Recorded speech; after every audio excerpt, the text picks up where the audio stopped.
तो गाइस देखो, पंचायत एक बहुत ही पॉपुलर सीरीज है जो अमेजन प्राइम की एक बहुत ही पॉपुलर, जैसे मिर्जापुर वगैरह होगी भाई साहब, इसकी भी पॉपुलैरिटी बहुत ज्यादा है। आप लोगों को पता चलेगा कि पंचायत का जो सीजन 3 ना वो इस महीने के 28 तारीख को आने वाला है। तो मैंने सोचा कि भाई क्यों ना आपके लिए एक रिकैप डाल दिया, जिन्होंने पंचायत को अभी तक नहीं देखा या जिन्होंने देखा है भाई साहब 2-3 साल 4 साल हो गए सीजन 1-2 को भाई, तो उसका थोड़ा रिकैप डाल देता है कि आपके दिमाग में एक बार रिवाइज हो जाए। क्योंकि याद रखना, अगर आप पंचायत देखना चाहते हो सीजन 3 तो आपको सीजन 1-2 कंटिन्यू देखना होगा, तभी आपको समझ में आएगा।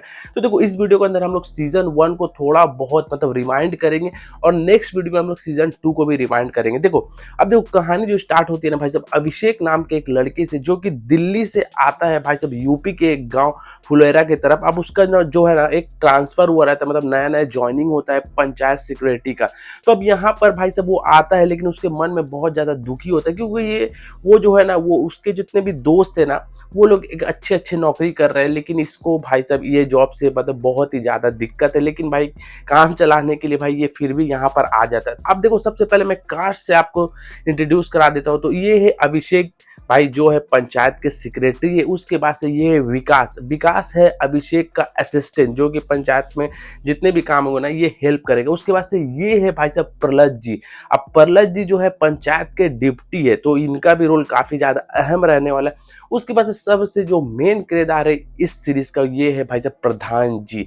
अब देखो, नाम से तो ये प्रधान जी है, लेकिन असली में इनकी वाइफ मंजू देवी, असली में मतलब ऑफिशियली मंजू देवी ही प्रधान जी है। तो मंजू देवी का भी काफी ज्यादा अहम किरदार होने वाला है इस सीरीज के अंदर। तो देखो, ये चारों पांचों लोग के ऊपर ना मतलब ये सीरीज चलेगी, फर्स्ट सीजन जो है।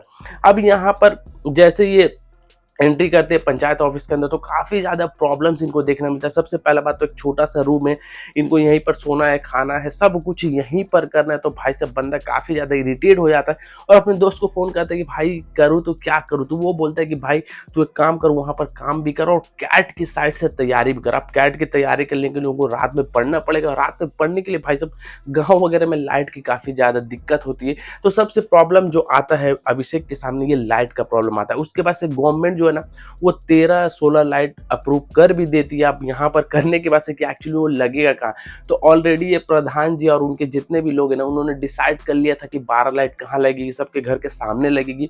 अब यहाँ पर अभिषेक बोल नहीं पाता कि भाई एक लाइट ना मेरे ऑफिस के सामने लगा दो, लेकिन एक बंदा आता है, बोलता है कि भाई एक भूतिया पेड़ है जहाँ पर लोग नहीं जाते काफी सालों से, 20 सालों से, तो वहां पर लगा दो ताकि आपको इलेक्शन में फायदा भी होगा। तो भाई अभिषेक सोचता है कि भाई एक्चुअली में अगर इस भूतिया का जो राज है ना, क्योंकि देखो ये सब कहावत है, उसको अगर हटा देते तो शायद ये लाइट मेरे ऑफिस के अंदर लग सकती है। तो अब भाई किस तरीके से ना करके अभिषेक जो है ना उसका पर्दाफाश कर देता है और गांव लोगों को पता चलता है कि भाई वहां पर कोई भूत नहीं है, तो नॉर्मली लोग ना अब जाना आना कर सकते हैं। तो ये लाइट जो है ना वो फाइनली अभिषेक जी के मतलब ऑफिस के सामने लग जाती है। वो पढ़ाई लिखाई तैयारी करना शुरू कर देते हैं। अब देखो, ये जिस गांव में ना वहां पर लोग ना बहुत ही अलग है। कुछ लोग एक साइड है, कुछ लोग एक साइड है, कुछ लोग चाहते हैं कि भाई जब प्रधान जी की जो कुर्सी है ना वो अपने हाथ ले ले। अब यहाँ पर डीएम साहिबा की तरफ से अभिषेक जी को एक मतलब स्लोगन लिखवाने आता है, जो कि दीवार में लिखवाना रहता है कि भाई 2 बच्चे मीठी खीर है उससे ज्यादा बावासीर। इसको पढ़ने के बाद से ना बहुत सारे लोग ना मतलब चिल्ला चिल्ली कर देते हैं और गुस्सा हो जाते हैं कि भाई मेरा जो तीसरा बच्चा वो बावासीर है। तो कैसे ना कैसे करके प्रधान जी मंजू देवी मिलके इसका समाधान करती है।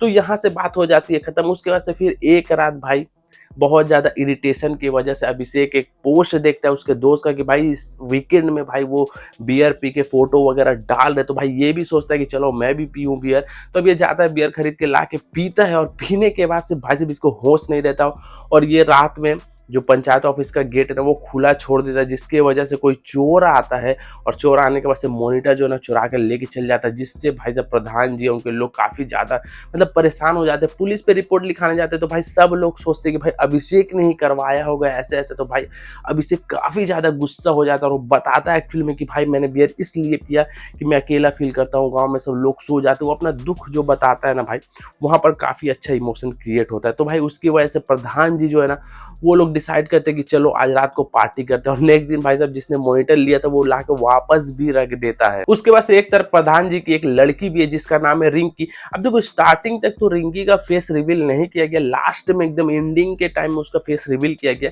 अब प्रधान जी जो है ना अपनी लड़की की शादी के लिए एक रिश्ता खोजते हैं। अब देखो गांव में क्या होता है ना, रिश्ते के लिए भाई साहब बहुत ज्यादा दहेज देना पड़ता है, 20 लाख 25 लाख, तो भाई वो खोज खोज के परेशान हो जाते। तो अचानक से एक दिन वो प्रधान जी जो है ना वो अभिषेक से पूछते हैं कि भाई अगर तुम्हारी शादी होगी तो तुम क्या दहेज लोगे? वो उसने कहा कि भाई मैं कोई दहेज नहीं लूंगा। तो भाई प्रधान जी बोलते हैं कि तुम लोगे भी क्यों, तुम्हारा 20,000 सैलरी है। तो उसने कहा कि अगर मैं कैट का एग्जाम जो अभी तैयारी कर रहा हूँ वो क्लियर कर लूंगा तो मेरे 1 से 1.5 लाख सैलरी होगा, फिर भी मैं नहीं लूंगा। तो भाई वहीं से प्रधान जी सोचते कि भाई अगर ये लड़का कैट क्लियर कर लेता है तो मेरी रिंकी के लिए काफी ज्यादा परफेक्ट जोड़ी होगी, तो उसके पीछे इस चक्कर में लग जाते। लेकिन एक दिन जब एग्जाम दे के वो भाई अभिषेक अपने मतलब ऑफिस आता है तो काफी ज्यादा सैड रहता है। तो प्रधान जी से पूछता है कि क्या हुआ तुम्हारा एग्जाम? तो बोलता है भाई कुछ नंबर की वजह से, कुछ परसेंटेज की वजह से मेरा सिलेक्शन नहीं हुआ है। अब उसके बाद से अब जो मूवी मतलब सीरीज है ना वो लास्ट एपिसोड पे पहुंचती है। लास्ट एपिसोड में 26 जनवरी रहता है। अब 26 जनवरी को जो प्रधान जी है ना वो हर साल झंडा फहराते हैं और राष्ट्रीय गान गाते हैं, सभी लोग इकट्ठा होते हैं। तो इस बार मंजू देवी को भाई मतलब अभिषेक एक बार बोल रहा था कि आप क्यों नहीं फहराती है, पास के गांव में औरतें फहराती है। तो भाई वो ट्राई करती है। उनका सबसे बड़ा फॉल्ट ये है कि वो पढ़ी लिखी नहीं है, जिसकी वजह से उनको राष्ट्रीय गान जो है ना वो याद नहीं। तो अभिषेक बहुत कोशिश करके याद करवाने की कोशिश करता है लेकिन उसे याद ही नहीं होता। तो फाइनली वो मतलब झंडा फहराने के लिए नहीं आती है।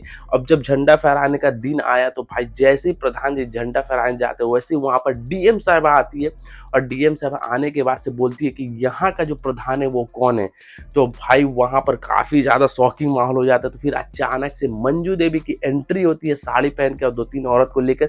वो बोलती है कि मैं हूँ यहाँ की प्रधान और मैं हर साल झंडा फहराती हूँ। और वो डीएम साहबा बोलते हैं कि ठीक है मेरे सामने आप फहराइए और राष्ट्रीय गान भी आपको गाना पड़ेगा। तो वहां पर किसी ना किसी तरीके से करके मंजू देवी राष्ट्रीय गान भी गाती है और झंडा भी फहराती है। तो भाई साहब वहाँ वो जो डीएम साहब एक मैसेज भी देती है कि अगर आप कोशिश करिएगा तो आप हर कुछ कर सकती है। तो जिससे भाई साहब अभिषेक को काफ़ी ज़्यादा शौक लगता है कि सच में अगर मैं इस साल फेल हो गया तो अगले साल तो जरूर पास हो सकता हूँ। तो यहाँ से स्टोरी होती एंड, और एंड होने से पहले अभिषेक की मुलाकात होती है यहाँ पर रिंकी से, मतलब प्रधान जी की बेटी से। तो यहाँ पर हो जाता है एपिसोड का द एंड, और मुलाकात होने से पहले वो काफ़ी ज़्यादा खुश हो जाता है क्योंकि उसको लगता है कि भाई अब मेरे से बात करने के लिए कोई लड़की आ गई है और मेरा मोटिव भी हो गया कि अगले साल मैं फिर से तैयारी करूंगा। तो उम्मीद करता हूँ कि इतना कुछ बताया आपके दिमाग में रिमाइंड हो गया होगा। अगर आप लोगों ने देखा होगा, नहीं देखा होगा तो फिर भी थोड़ा बहुत इमेजिनेशन कर सकते हैं कि एक्चुअली में क्या चीज़ है इस सीरीज के अंदर। कॉमेडी भाई साहब भर भर के इसके अंदर, डायलॉग जो है ना भाई वो नंबर 1 है। बहुत सारे डायलॉग्स ना भाई आपको मिलेंगे, मतलब मीम्स में मिलेंगे। सबसे पहले तो एक डायलॉग काफी ज्यादा फेमस है, बेज्जे मतलब गजब बेइज्जती यार। जो दूल्हा वाला एक सीन है ना, अगर आप सीरीज देखोगे तो आपको पता चलेगा कि एक जो दूल्हा वाला सीन आता है वो जो 5 से 10 मिनट का सीन है ना वो काफी ज्यादा आपको इंगेज करेगा इस सीरीज के अंदर, सच बता रहा हूँ। तो नेक्स्ट वीडियो में मैं आपको जरूर बताऊंगा सीजन 2 के बारे में कि भाई सीजन 1 के बाद सीजन 2 में एक्चुअली में क्या हुआ। तो चलो आज के वीडियो में मिलते हैं नेक्स्ट वीडियो में, टेक केयर।